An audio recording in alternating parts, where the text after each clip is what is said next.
டீச்சரை கத்தியால குத்துறது தப்பு இல்லையா? நான் டீச்சரை குத்தணும்னு நினைக்கல சார். பின்ன வேற யாரு? ரிப்போர்ட் கார்டில் சைன் வாங்குறப்பெல்லாம் எங்கள் டேடி என்னை போட்டு அடிப்பார் மார்க் கம்மி ஆயிடுச்சுன்னு. அவரை குத்தலான்னு தான் நினச்சேன், மிஸ் ஆயிட்டாரு. மேக்ஸில் மார்க் கம்மி ஆயிடுச்சுன்னு எங்கள் டியூஷன் மாஸ்டர் அடிச்சுட்டே இருந்தார் சார். அவரை குத்தணும்னு நினச்சேன் சார், அவரும் எஸ்கேப் ஆயிட்டார் சார். அப்போ தான் கோவத்தில் ஹிந்தி மிஸ்ஸை குத்திட்டேன் சார். உன் ஃபியூச்சர் நல்லா இருக்கணும் தானே உங்கள் டாடி மம்மி டீச்சர்ஸ் எல்லாருமே படிங்கிறாங்க. அதில் என்னடா தப்பு இருக்கு? அதுக்காக கத்தி எடுத்து குத்திடுவியா நீ? தப்புன்னு தெரியல உனக்கு? அவங்க என்ன பண்ணான்னு உங்களுக்கு தெரியுமா சார்?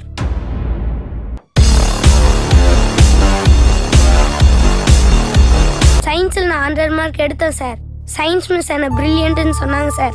மேக்ஸில் நான் 50 மார்க் எடுத்தேன் சார். ஆனால் அந்த மாஸ்டர் என்னை முட்டாள்னு சொல்கிறாரு. தமிழில் நான் 100 மார்க் எடுக்கிறேன் சார். அதனால தமிழ் ஐயா என்னை புத்திசாலின்னு சொல்கிறாரு சார். இங்கிலீஷில் 50 மார்க் எடுத்தேன் சார். ஆனால் அந்த மிஸ்ஸு என்னை இடியட்டுன்னு சொல்கிறாங்க சார். ஒரே ஸ்கூலில் 3 சார் வந்து என்னை புத்திசாலின்னு சொல்கிறாங்க சார். 3 மிஸ்ஸு வந்து முட்டாள்னு சொல்கிறாங்க சார். அப்போ நான் யார் சார், புத்திசாலியா முட்டாளா? சயின்ஸில் நான் 100 எடுப்பேன் சார். ஏன்னா எனக்கு சயின்ஸ் நல்லா வருது. சயின்ஸில் நீங்கள் 200 எடுக்க சொன்னாலும் நான் எடுப்பேன் சார். மற்ற சப்ஜெக்ட்லலாம் 100 மார்க் எடுக்க சொன்னீங்கன்னா எப்படி சார் எடுக்கிறது? ஸ்கூலில் நிறைய கேம் இருக்குது சார். ஒரே ஸ்டூடெண்ட் எல்லா கேமும் விளையாடுவானா சார்? அதே மாதிரி எல்லா சப்ஜெக்ட்லேயும் ஒரு ஸ்டூடெண்ட் எப்படி சார் மார்க் வாங்க முடியும்?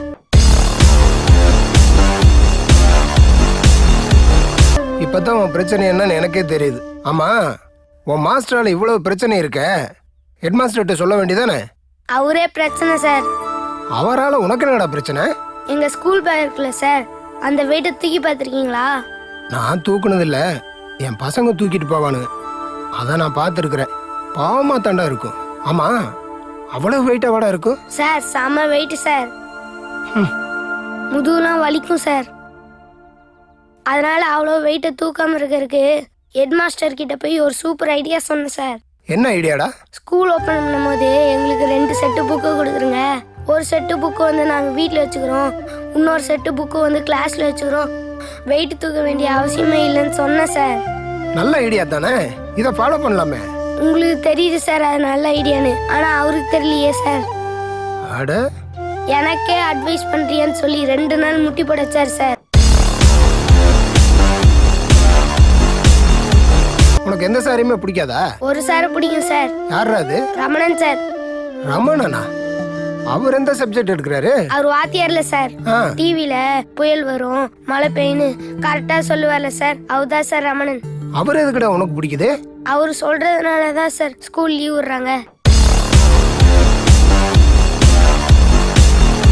ஸ்கூல் லீவ் விட்டா எங்க எல்லாத்துக்கும் ஜாலி சார். அதனால எல்லா பசங்களுக்கும் ரமணன் சார் ரொம்ப பிடிக்கும் சார். ஸ்டூடெண்ட்ஸுக்குலாம் அவர் தான் சார் கடவுள். ஃபேஸ்புக்கில் போய் பாருங்க, பசங்க எல்லாரும் கோயில் கட்டி பூஜை நடத்திட்டு இருக்கிறாங்க. ஃபேஸ்புக்கில் போய் பார்க்குறதெல்லாம் அப்புறம் இருக்கட்டும்டா. எல்லா சப்ஜெக்ட்லேயும் 100 மார்க் எடுன்னு சொல்றது உன்னுடைய திறமையை வெளியே கொண்டு வரக்காக. அதை ஏன்டா தப்பா புரிஞ்சுட்டு இருக்கிற? எது சார் திறமை? எங்களை மட்டும் 100 மார்க் எடு 100 மார்க் எடுன்னு அடிக்கிறாங்களே சார். இன்னைக்கு இருக்க எல்லா ஸ்டேட்டோட எஜுகேஷன் மினிஸ்டரும் எல்லா சப்ஜெக்ட்லேயும் 100 மார்க் எடுத்தாங்களே சார். அது மட்டும் இல்லை சார், 100 மார்க் எடுத்து IAS IPS ஆனவங்களாம் கவர்மெண்ட் கிட்ட சம்பளம் ஆகிட்டுருக்காங்க சார்.